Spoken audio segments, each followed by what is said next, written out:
사무엘하 14장 1절에서 20절. 스루야의 아들 요압이 왕의 마음이 압살롬에게로 향하는 줄 알고, 우리는 어제 압살롬이 요압을 암논을 죽이는 장면을 보여주었습니다. 그리고 압살롬은 외갓집으로 도망을 갔습니다. 망명해가지고 시간이 이제 흘러가고 있습니다. 그런데 이제 그 죽은 암논은 이미 죽었고, 그리고 압살롬은 살아 있는데, 앞날에 마지는 죽었지만 둘째는 길르압이 있습니다. 그런데 길르압은 뭐 참 착합니다. 집에 일을 저지르지도 않고, 또 그리고 또 뭐 이렇게 양도 많이 키우거나 이러지도 않고, 그냥 착한 왕자로서 이렇게 둘째는 그렇게 살고 있었던 거죠. 그래서 압살롬은 또 잘생겼어요. 뭐 머리카락도 길고 잘생기고, 그래서 그런 멋진 아들이 지금 딴 데 가 있고, 똑똑한 왕세자는 죽어버렸고, 착하기는 하지만 길르압은 뭐 아직 까면 안 되고, 배짱으로 보면 압살롬이 멋쟁인데 지금 다윗하고 관계없이 멀리 떨어져 가지고 처갓집에 가 있는 것을 이렇게 보면서 아무 말도 하지 못합니다. 이렇게 하지도 못하고 저렇게 하지도 못하고 있지만은 그래도 아무리 생각해도 그래도 압살롬밖에 없다. 그렇게 생각을 하고 있죠. 물론 이제 넷째 아도니아도 이제 반역을 합니다. 뒤에 보면은. 그래서 그 반역을 하겠지만은, 오늘 압살롬을 간절히 지금 생각하고 마음에 두고 있는 그 모습을 보면서 우리가 요압이 그냥 안 있습니다. 요압은 누굽니까? 충성스러운 신하잖아요. 충성스러운 신하. 눈치를 딱 보면 압니다. 그래서 압살롬을 데리고 와야 될 것 같다. 그렇게 판단하고 요압이 충성을 하는데, 자기가 말은 잘 못합니다. 싸우라고 그러면 잘 싸우지만은 말은 잘 못하는데, 또 내가 말하는 거 하고 나는 딱 말하면 벌써 다윗이 압니다. 머릿속에 탁 이 사람 지금 뭔 얘기 하려는지, 그리고 무슨 뜻인지 다 알기 때문에 이야기를 자초지종을 안 들어봅니다. 그리고 됐다. 네가 안 그래도 된다. 뭐 이렇게 얘기합니다. 다시 말해서 압살롬이 데리고 오자 해가지고 죄송합니다. 요압이 압살롬을 데리고 오자 해가지고 데려왔다 이러면은 공을 자기가 세우는 거기 때문에, 아버지는 그건 뭐냐, 이러니까 아버지가 요압보다 못하네 이런 마음이 생기기 때문에 다윗은 허락을 하지 않습니다. 절대로. 내가 생각하면 내가 생각했지, 요압이 네가 압살롬을 데리고 와서는 안 된다 이런 생각을 하기 때문에 말하는 게, 저 압살롬 이렇게 하면 막 혼납니다. 네가 왜 내 일에 대해서 관여하느냐 이렇게 야단치기 때문에 요압은 머리를 씁니다. 충성스러운 종이기 때문에, 충성스러운 신하이기 때문에 다윗의 마음을 아니까 그것을 돌려놓기 위해서 이제 애를 쓰고 있는데, 2절 한번 읽어볼까요? 3절까지 같이 읽어봅니다. 여호와 사람을 보내 거기서 지혜로운 여인 하나를 데려다가 그에게 이르되, 청하건대 너는 상주가 된 것처럼 상복을 입고 기름을 바르지 말고 죽은 사람을 위하여 오래 슬퍼하는 여인같이 하고 왕께 데려가 그에게 이러하게 말하라 하고 요압이 그에게 말을 넣어주니라.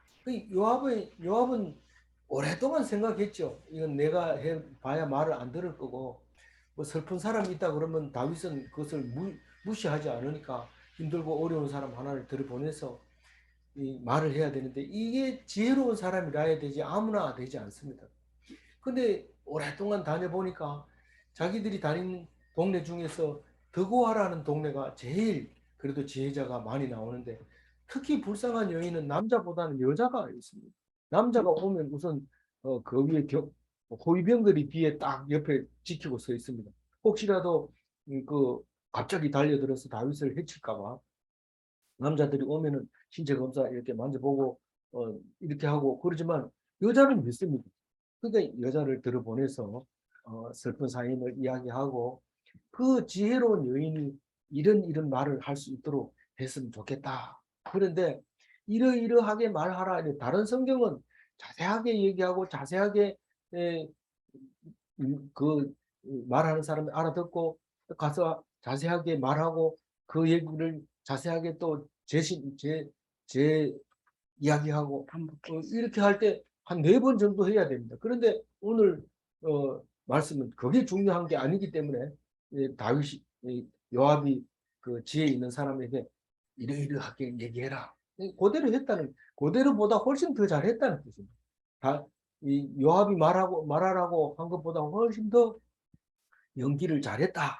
그 얘기를 하려면은 이러이러하게 말하라. 이러니까 이, 이 지혜자 드고와 여인은 알아차렸어. 아, 이게 지금 뭔 얘기하라는 건지 알겠다. 그리고 딱 머릿속에 생각해 놨다가 딱 얘기합니다. 시나리오죠. 시나리오. 그런데 지혜롭지 못한 사람은 알았습니다. 이렇게 가놓고 그 뭐라 하더라. 요압이 그렇게 하라 했는데 이게 시나리오 안 맞는데 뭐 이래 버리면 바로 들통나고 혼나고 난리가 나죠. 그런데 이 지혜자는 다윗이 입에서 결정적인 이야기를 할 때까지 기다립니다. 결정적인 이야기를 할 때까지. 그 이야기를 기다렸다가 그 이야기를 잡고 딱 넘어지면서 당신이 음, 그 죄인이 아니냐 이렇게 얘기하는데 그것도 이 나단보다 훨씬 말을 잘합니다. 아주 부드럽게 전혀 다윗이 이 말을 하는 것 같은데 진짜 같기도 하고 아닌 것 같기도 하고 그래가지고 야단도 못 치고 결국은 마지막에 가가지고 솔직하게 얘기해라 이렇게 하는 장면이 나오는데요. 그 지혜로운 사람의 이야기가 쭉 나옵니다. 지금부터 하는 얘기는 전부 지혜자 교구와 여인이 말하는 말인데요. 어, 거짓말을 하는 거 아닙니까? 그런데 거짓말이 맞죠. 연기하는 사람 보고 거짓말이다, 거짓말이다 이러면 재미있겠어요. 그러니까 재미로 읽는 건 아니지만 목적이 다른 거예요. 예. 그래서 이 거짓말이 아니라 연기하고 있다. 이제 그 말을 말하고 있습니다. 이 덕호와라는 게 어떻게 거기에 그런 여자가 있을 수 있냐면 덕호와는요 유다 자손의 땅이기 때문에 굉장히 덕호와 이러면 유다 사람들은 친근감이 갑니다. 우리 말하자면은 우리 칠곡 이러면은 친근감이 가는 게 마찬가지입니다. 왜 친근감이 가요? 거기 바다샤 성교회가 있으니까요. 그, 그 칠곡 이러면 마음이 가듯이 유다 땅에 있는데 누가 사냐면 이게 원래 아모스 선지자의 고향이에요. 다시 말해서 선지자들이 잘 나는 땅이에요. 더보라도 거기. 아니요. 드보라는 아니고 어, 아모스가 거기서 태어났는데 어디냐면 베들레헴 남쪽 한 9km 떨어졌으니까 여기서 말하면 3지구 이 정도 됩니다. 3지구. 여기가 우리가 베들레헴 이러면 아니 뭐 키로수는 3지구보다 조금 더 멀겠죠. 동명쯤 되겠지만은 어, 그렇지만 어쨌든 베들레헴 부근에 있는데 뭐가 문제냐면 지대가 굉장히 높아요. 해발 850m니까 거의 그 헤브론하고 비슷한 높이를 갖고 있어요. 헤브론이 더 높긴 하지만 그런데 뭐가 문제냐면 땅이 굉장히 넓어가지고 그거는 농사 짓는 것보다는 손먹이는 게 훨씬 나아요. 그래서 목축업이 발달되어 있어요. 목축업이 발달되면 어, 뭐가 다를까요? 목축업이 발달되면. 우리 광야 40년 동안 어, 여호와가 있었잖아요. 광야가 끝나고 농경 사회로 들어가면서 하나님을 잊어버리고 바알과 아세라를 섬기게 되잖아요. 그런 걸 보면 이 목축업을 하는 우리 여호와 하나님은 목축업의 하나님입니다. 이 그 농사 짓는 사람은 바알과 아세라가 훨씬 더 적합합니다. 가을에 제사 지내고 그리고 필요할 때 가서 절하고 이런데 이 농사 짓는 게 편할까요? 목축업이 편할까요? 농사가 편해. 목축업을 했을 때 하나님이 그때 자세하게 기록하고 우리에게 나타냈기 때문에 목축업을 하는 사람들이 하는 말은 하나님을 이해하기가 굉장히 쉽습니다. 그런데 농사 짓는 사람은 조금 이게 안 맞는 것 같아요. 그래서 우상을 섬기다가 나중에 결국은 우리는 방랑자고 목자고 음, 광야 삶을 사는 사람들이다. 그래서 어려운 상황이 하나님이 함께하는 환경이죠. 그래서 농업보다 목축업이 많은 이 벽오아라는 곳에 광야 정신을 가지고 있다 하는 것을 누가 알았어요? 요압이 알고 그 벽오아 여인을 찾아내서 이렇게 말할 수 있겠느냐? 그거 하겠다. 참 좋은 생각이다. 요압 나를 불러줘서 고마워요. 일당 주세요. 이런 알았어. 이런 이제 갔어요. 4절 이어드립니다. 4절 5절 같이 읽습니다. 드고와 여인이 왕께 왕께 아뢰되 얼굴 깡통에 땀이 되고 되고 그들에게 이르되 왕이여 도우소서 하니 왕이 그에게 이르되 무슨 일이냐 하니라. 대답하되 나는 진정으로 가부니이다. 남편은 죽고. 예. 이게 지혜자가 이제 다윗을 만나서 이야기를 시작합니다. 목적은 뭡니까? 압살롬을 용서하세요. 이게 목적입니다. 딴 데로 가면 안 됩니다. 네 아들이 몇 살 먹었느냐, 왜 그랬느냐, 왜 장가도 안 보내고 그랬냐, 이런 얘기 하지 않도록 아주 요점을 일목요연하게 쫙 나가야 되지. 그가 어디 사는데 이런 중간에 이런 질문 나오면 안 됩니다. 똑바로 가가지고 끝에 가가지고 다윗의 입에서 나오는 소리만 중요한 거지 그 내용이 중요하지 않습니다. 그래서 서론을 딱 얘기합니다. 6절 읽어봅니다. 이 여종에게 아들 둘이 있더니 그들이 들에서 싸우나 그들을 말리는 사람이 아무도 없으므로 한 아이가 다른 아이를 쳐 죽인지라. 여기 이 여종에게 이랬는데 자기를 얘기하는 거예요. 근데 자꾸 이 여종 하는 걸 자기가 아닌 게 확실해 만들어낸 게. 그런데도 불구하고 이야기는 계속 진행됩니다. 왜냐하면 얘기하니까요. 어떤 사람은 자기 얘기하려고 그러는데 그건 못하니까 내 친구가 이런 사람이 있는데 그럴 때는 어떻게 합니까? 이런데 그 사람이 누군데 이렇게 자세하게 잘 아는 거예요. 그럼 당신이지 이거 금방 압니다. 딱 이 여종에게 아들 둘이 있었는데 둘이 덜에서 싸우다가 그만 한 사람이 죽었습니다. 이렇게 얘기하는 거예요. 실제로 읽어보면.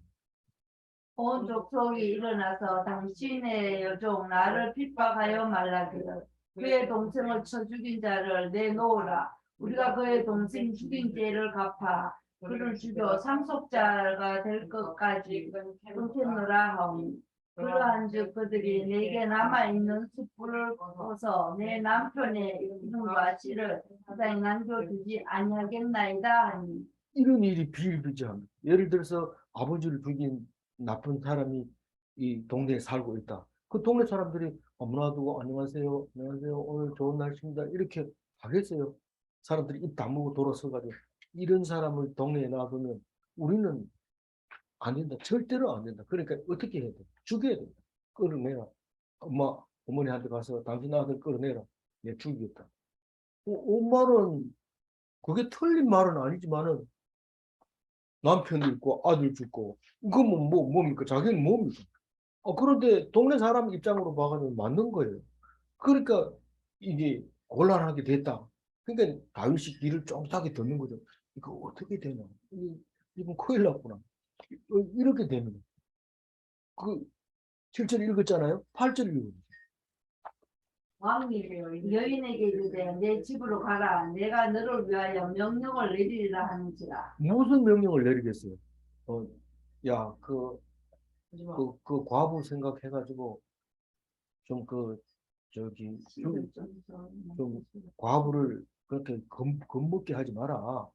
여기 자세히 보세요. 이거를 잘 읽을 때 뭘 읽어야 되냐면 너를 위하여 명령을 내리리라 이렇게 얘기합니다. 지금 과부 얘기는 지금 그 남편의 그 기업이 이름이 이어지기를 원하는데 이 왕은 지금 초점을 다르게 하고 네가 걱정하는 걸 내가 걱정 없도록 해주겠다. 그렇게 얘기를 합니다.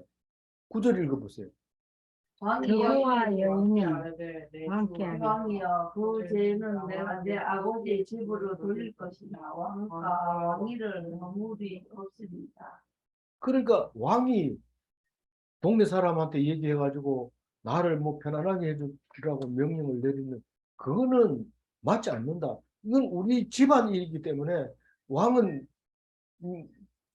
그게 그렇게 왕께 부담을 드리고 싶지 않습니다. 이렇게 얘기하는 거예요. 그러니까 왕이 이게 일이 안 끝난 거예요. 내가 도와주겠다 하는데도 안 믿고 안 가고 이건 집안 일이라고 해요. 그럼 집안 일이면 네가 왜 왔나? 이렇게 얘기하죠. 그 왜 왔나 얘기를 지금 할 테니까 잘 들어보세요. 이런 얘기죠. 근데 이건 뭐 속이 다 드러나는 거예요. 이때부터. 10절 읽어보면. 왕이 이르되 누구든지 내게 말하는 자를 내게로 데려오라. 그가 다시는 너를 건드리지도 못하게 하리라 합니다. 여기서도 여전히 너를 건드리지 못하게 하겠다는 거죠.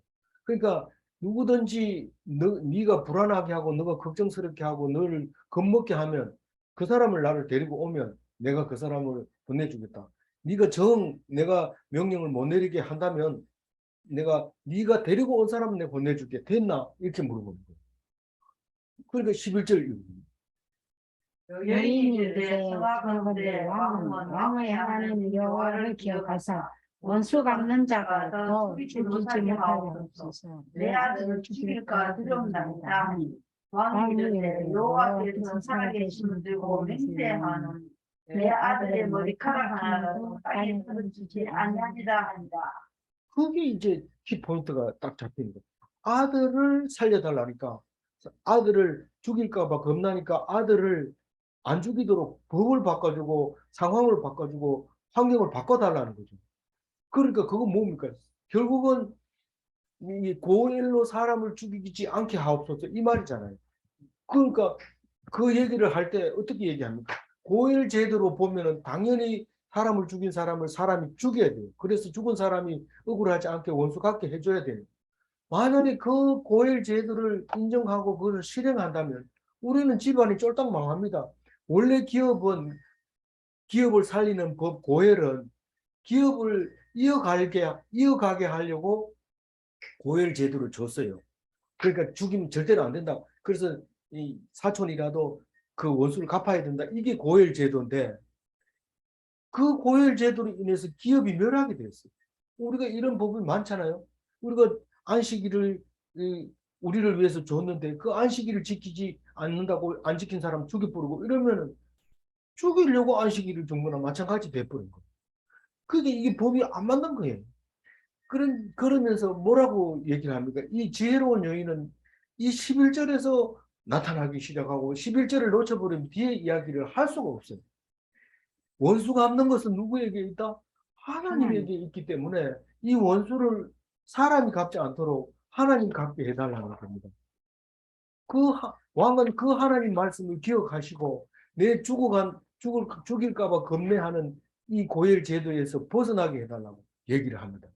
그러니까 다윗이 뭐라고 합니까? 다윗이 한 말만 한번 읽어볼게요. 여호와께서 살아계심을 두고 맹세하노니 내 아들의 머리카락 하나도 땅에 떨어지지 아니하리라. 이렇게 얘기합니다. 이 말이 굉장히 중요한 말이고 이것은 빼도 박도 못한 말이고 이건 하나님의 말씀을 인용해 온 말이고 다윗의 중요한 말씀입니다. 그래서 이제 딱 키가 이제 뒤로 넘어갑니다. 이제 그동안 했던 얘기는 다 했고 이제 아들 얘기 나왔으니까 이제는 공격할 차례입니다. 그동안. 그래서 이 지혜로운 여인이 이제 본론으로 들어가는데 12절을 읽어. 여인이 이르되 청하건대 당신의 여종을 용납하여 한 말씀을 내 주와 함께 여쭙게 하옵소서 하니 그가 이르되 말하라 합니다. 다윗이 딱 말하자마자 자기 얘기는 끝내버리고 이제 본론으로 딱 들어가는데 어떻게 들어가느냐 하면 13절 읽어보세요. 여인이 이르되 그러면 어찌하여 왕께서 하나님의 백성에게 대하여 이 같은 생각을 하셨나이까? 이 말씀을 하심으로 왕께서 죄 있는 사람 같이 되시면 그를 내쫓긴 자를 왕께서 집으로 돌아오게 하지 아니하십니다. 그 13절 앞부분에 대해서 굉장히 번역하기 어려운 말이었거든요. 왕께서 하나님의 백성에게 대하여 이같이 생각하셨나이까? 이런데 이 쉬운 번역 이런 걸 보면은요, 왕은 우리에게 그런 생각을 말씀하시니, 왕은 우리에게 그런 생각을 말씀하시니, 이렇게 바꿔놨어요. 그래서 왕이 그런 생각을 우리에게 말씀하시니, 다른 얘기 아니고 맹세코 네 아들은 보호하리라 이 말입니다. 그 아들은 살인죄를 지었고 지금 쫓겨다니고 있고 숨어 다니고 있는 그 아들을 내가 보호하겠다 하는 그 말을 말하고 있기 때문에, 그렇게 말씀하시니 왕께서는 스스로 죄인 같이 되셨습니다. 이렇게 얘기합니다. 이게 나단보다는 더 멋있게 얘기합니다. 이 죄 있는 사람 같이 되신, 이렇게 얘기한답니다. 왕이 지금 자기 죄를 인정하는 거 아닙니까? 왜 내 쫓긴 아들을 용서하지 않습니까? 이런 말이죠. 이런 말인데 그렇게 말하지 않습니다. 내 쫓긴 자를 왕께서 집으로 돌아오게 하지 아니하심입니다. 이렇게 얘기합니다. 그렇게 얘기해놓고 왜 본인은 그렇게 용서를 하지 않습니까? 살인죄를 졌다고 그냥 안 받아주고 있습니까? 그렇게 얘기를 하고 있는 거예요. 그러니까 좀 이상한 거예요. 갑자기 뭐 윤호하여 주옵소서 이래놓고는 당신이 그렇습니다 이러고 소리를 지르는데 다윗이 멍청해져 버렸죠. 근데 14절이 우리 오늘 중심 말씀이 됩니다. 한번 읽어봅니다. 우리는 필경 죽으리니 땅에 쏟아진 물을 다시 담지 못할 값이오나 하나님 생명을 빼앗지 빼앗지 않으시고 않으시고 방책을 방책을 베푸사 내 쫓긴 자가 하나님께 하나님께 버린 자가 자가 되지 되지 아니하게 하십니다. 이거는 다윗 얘기도 안 하고 자기 얘기도 안 하고, 그리고 하나님 얘기를 딱 끄집어내서 옵니다. 죽은 자는 돌아올 수 없지만, 이건 암론을 얘기하고 있는 거예요. 죽은 자는 돌아올 수 없지만 살아있는 사람을 죽이는 하나님은 없다. 살아있는 사람을 죽이는 하나님은 없다. 없다가 아니고 하나님은 살아있는 생명을 죽이지 않는다는 거예요. 우리가 가인이 인구의 절반을 죽였는데 아벨이 둘이 살았을 때 아벨을 죽였으니까 인구 절반을 죽였잖아요. 막강하게 죽어야 마땅한 가인을 안 죽이잖아요. 그냥 내쫓아버리고. 또 이삭은 어때요? 이삭은 제물로 아주 바쳐지기로 생각하고 묶어가지고 이제 목만 따면은 그냥 장작불 붙이기만 하면 되는 그 상황에서 하나님이 안 죽이고 동물을 준비해 주잖아요. 그러니까 뭐 우리 겉보기에는 다른 종교나 그리스도 기독교나 똑같다고 생각하면서 뭐 불교나 기독교나 교회나 뭐 아무데나 가면 착하고 좋은 사람이니까 안 다니는 것보다 좋죠. 이런데 천지 차이죠. 그러면 계단 한 번 올라가는 거하고 끝에까지 다 올라가는 거하고는 천지 차이죠. 그러니까 이렇게 겉보기에는 이신제사처럼 보이지만 하나님은 절대로 이신제사를 받은 적도 없고 허락하지도 않는 그런 것을 죄인이라도 생명을 빼앗지 않으시고 이런 말씀이죠. 그래서 진짜 의도적으로 죽였든지 실수로 죽였든지 도피처로 도망가서 그게 방책입니다. 방책을 베푸사. 그런데 나중에는 이 방책이 뭐예요? 그 여러 가지 방책을 내놔도 소용없고 오직 예수님으로 말미암아 그게 방책이 됩니다. 다시 말해서 예수님으로 말미암아 살인죄도 돌아오게 되는, 결코 살아있는 사람을 죽이지 않는 그 하나님이 말하고 있는 거죠. 그래서 내 쫓긴 자 이름 뭐 생각납니까? 가인이 생각나잖아요. 에덴에서 죄를 짓고 살인하고 그리고 에덴의 동쪽으로 쫓겨나간 이 가인을 생각하게, 내 쫓긴 자가. 그러나 사실은 내 쫓긴 자 이러면은 지가 도망갔기는 갔지만은 안 데리고 오면은 쫓긴 자가 된 거죠. 내 쫓긴 자기는 도망을 갔지만은 우리가 애를 말 안 듣는다고 때리려고 회초리 들고 있으면 애가 눈치를 보고 빨리 도망가잖아요. 도망가면 그거는 못 돌아온단 말이에요. 그건 뭐예요? 내쫓은 거지. 자기 스스로 갔지만은 아버지가 내쫓은 거나 마찬가지예요. 그 내쫓은 자가 어떻게 됐다는 거예요? 아버지께 돌아오게 하는 게 하나님이 아닙니까? 그 말이에요. 그런데 이 사람은 지금 나는 당신을 믿습니다. 뭘 믿는데? 하나님의 사랑이 다윗의 사랑이고 그게 아버지 사랑이라는 것을 믿습니다. 이런 얘기를 하고 있는 거 14절 얘기가. 그게 14절 얘기가 너무도 우리에게는 누군가가 해야 될 말이에요. 누군가가. 근데 더고와 여인이 하잖아요. 지혜로운 여인이 하잖아요. 15절 읽어봅니다. 이제 내가 와서 내 주 왕께 이 말씀을 여쭙는 것은 백성들이 나를 두렵게 하므로 당신의 여종이 스스로 말하기를 내가 왕께 여쭈면 혹시 동의 청하는 것을 왕에서 시행하실 것이요. 여기 단어들 자세히 읽어보면 좀 용어를 쓰는 게 다릅니다. 사람들하고 백성하고 다른데 어쨌거나 이 왕께 와가지고 제가 이 말씀을 아뢰면 혹시 살아남은 아들을 살려주도록 해주실 것이다.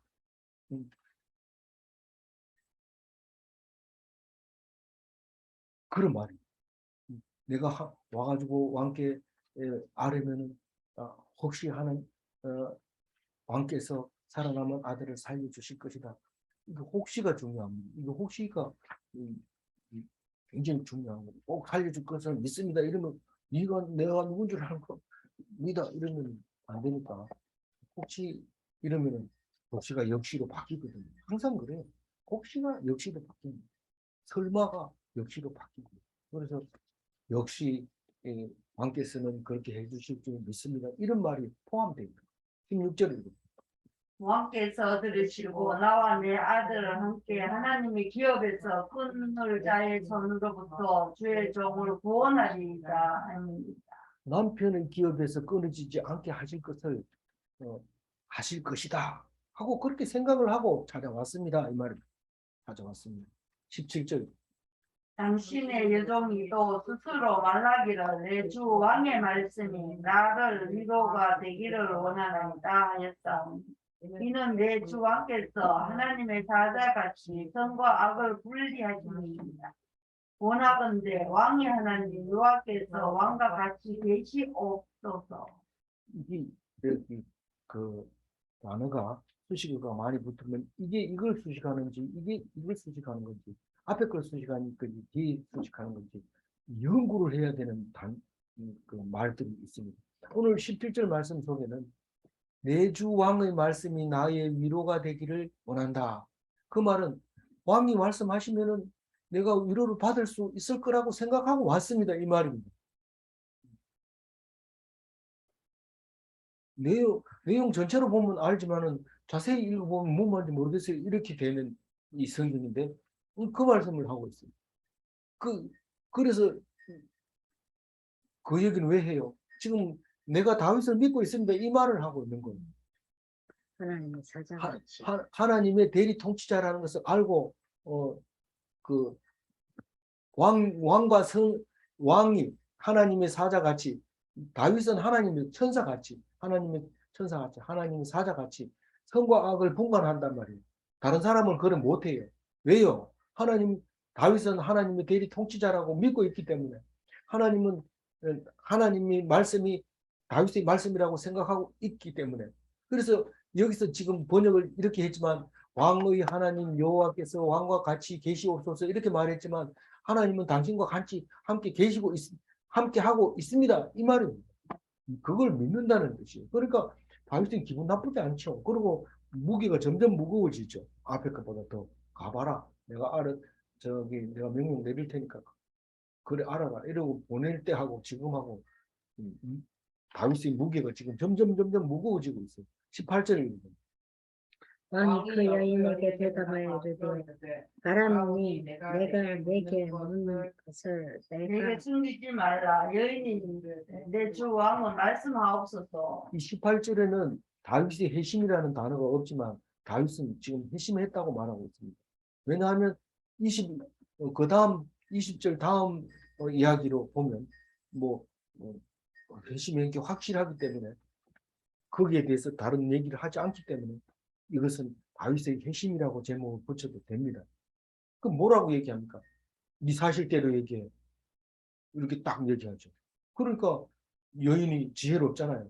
딱 꼼짝없이 얘기를 합니다. 19절에 왕이 이르되 이 모든 일에 일에 요압이 너와 함께 하였느냐? 하니 여인이 대답하여 이르되 내 주 왕의 살아계심을 두고 맹세하오니 내 주의 마음의 말씀을 아로나 우로나 옮길 자가 없으리다. 왕의 종 요압이 내게 명령하였고 그가 이 모든 말을 왕의 여종의 입에 넣어주었다. 예, 이게 뭔 말이냐면요. 왕의 질문에 자로도 우로도 피할 길이 없습니다. 이 말입니다. 요압이 그렇게 얘기하고 다 알고 제일 마지막에 보면 땅의 모든 일을 다 알고 계십니다. 이렇게 다윗을 그렇게 말할 정도로 다윗의 질문에 대해서 제가 좌측으로도 피할 수 없고 우측으로도 피할 길이 없습니다. 사실입니다. 이렇게 얘기합니다. 사실인데 더 자세하게 얘기해봐라. 요압이 명령하고 말을 내 입에 넣어주었습니다. 네가 어떻게 그 요압의 말을 그대로 인용한단 말이냐. 그 속에는 내가 생각하고 있는 지혜도 집어넣었습니다. 이런 뜻이죠. 마지막 20절 읽어보면 이는 왕의 종 요압이 이 일의 형편을 바꾸려 하여 이렇게 하니이다. 내 주 왕의 지혜는 하나님의 사자의 지혜와 같아서 땅에 있는 일을 다 아시니이다 한다. 근데 다 알기 때문에 내가 거짓말을 못합니다. 내가 다 알기 때문에 내가 뭔 말을 거짓말 하겠습니까? 맞습니다. 예, 그렇게 얘기를 왕의 딱한 형편을 바꾸려 요압이 머리 꼭대기 앉아. 예, 그렇죠. 왕의 딱한 형편을 바꾸려고 요압이 그렇게 하였습니다. 그래서 다윗의 지혜는 하나님의 지혜이십니다. 이런 말을 하는데 다윗이 뭐 어떻게 할 거예요? 입만 쩍 다시고 이렇게 하는 거죠. 그리고 더 이상 얘기 없습니다. 다윗의 이 생각에 대해서는 더 이상 성경은 기록하고 있지 않습니다. 마음이 바뀌었죠. 어쩔 수 없어요. 뭐 데리고 오고 싶은 건 사실이고 마음은 벌써 들통났고 뭐 한마디 했는데 안 데리고 오면 죄인이라고 그러는데 왕이 죄인으로 살 수 없잖아요. 바뀌었어요. 그래서 제가 그 14절 다시 한번 읽고 정리를 할게요. 우리는 필경 죽으리니 땅에 쏟아진 물을 다시 담지 못함 같을 것이오나 하나님은 생명을 빼앗지 아니하시고 방책을 베푸사 내쫓긴 자가 하나님께 버린 자가 되지 아니하게 하시나이다. 우리는 죽는 자는 다 죄 때문에 죽는다는 것을 알고 있습니다. 뭔 죄가 있어 죽어 이러지만 죽는 자체가 죄의 결과라는 것을 창세기부터 이야기하고 있습니다. 그렇기 때문에 믿는 사람은 성경을 읽는 사람은 그 말을 맞나? 이렇게 얘기하면 안 됩니다. 죽는 자는 죄 때문에 죽는 겁니다. 그럼 죄가 없으면 안 죽지. 죄가 없으면 안 죽습니다. 그래서 죄가 없는 방법이 있는데 믿으면 죽어도 살고 살아서 믿는 자는 영원히 죽지 않는다는 겁니다. 그걸 어떻게 믿어? 못 믿으면 할 수 없고 못 믿으면 할 수 없고 믿음이 가는 것은 성경을 읽으면 읽을수록 믿어질 수밖에 없는 성경이라는 것을 알아야 합니다.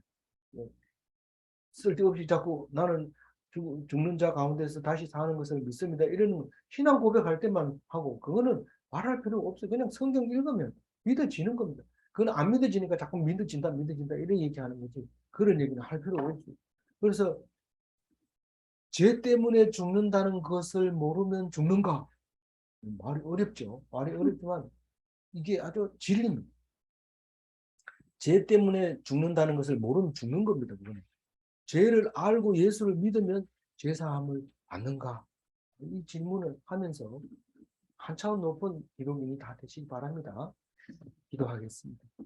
하나님 아버지, 교우와 여인을 주셔서 지혜로운 여인을 주셔서 이러지도 저러지도 못하고 난감한 상황에 빠져 있는 다윗을 충신 요압이 기어코 그 이야기를 할 수밖에 없도록 해주신 것을 감사합니다. 우리는 하나님의 백성이라고 하지만 만사가 형통한다고 하지만 누구의 도움 없이는 일이 풀리지 않는 것을 기억합니다. 이웃 사람들의 말을 잘 귀담아 듣고 남의 형편을 세심하게 관찰할 때 내 문제가 해결되고 내가 복 받는다는 것을 기억하게 하여 주옵소서. 남에게 전도할 때 말씀을 선포할 때 내 신앙이 자라고 내가 더욱 하나님께 가까이 가볼 수 있다는 사실을 오늘도 깨달아 한시도 놓지 말고 말씀 속에 살게 하여 주옵소서. 감사하고 우리 주 예수 그리스도 이름으로 기도 올리옵나이다. 아멘.